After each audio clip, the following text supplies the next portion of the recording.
Foto tanpa busananya disebar oleh linjangannya karena tidak senang dimintai fotos. YP, warga Pandeglang, Banten, datangi sentra pelayanan kepolisian terpadu SPKT Polrestabes Palembang, bikin laporan polisi.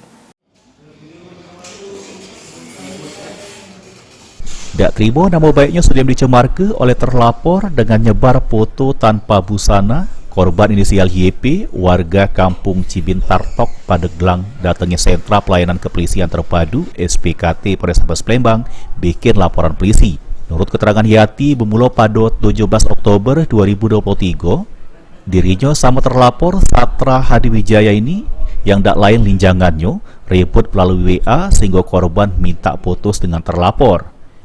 Diduga karena tak terima diputus oleh korban, terlapor ngancem bakal datangi tempat pegawai korban dengan ngacak-ngacak tempat pegawainya.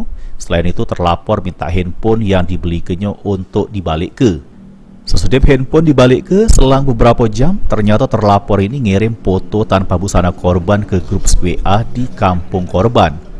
Selain itu, terlapor juga ngirim ke foto-foto tersebut ke nomor WA anak korban. Bahkan sesudah menyebar foto itu, terlapor langsung men-screenshot buktinya dan langsung dikirim ke korban. Awalnya gimana, Mbak? Awalnya kami ketemu, berantem pagi. Ya. Nah, aku pulang ke mes, setelahnya dia ngancam. Ngancam seperti apa ancaman itu? Aku kurang tahu juga soalnya ada di handphone. Mau nyebar-nyebar itu.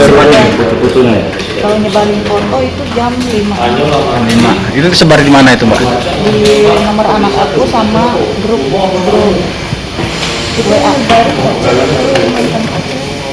Pacar tapi aku nggak mau. Katanya nggak mau putus. Jadi dia ngancam.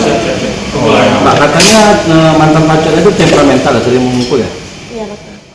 Laporan sudah diterima petugas SPKT, selanjutnya tindak lanjuti Satreskrim Polrestabes Palembang.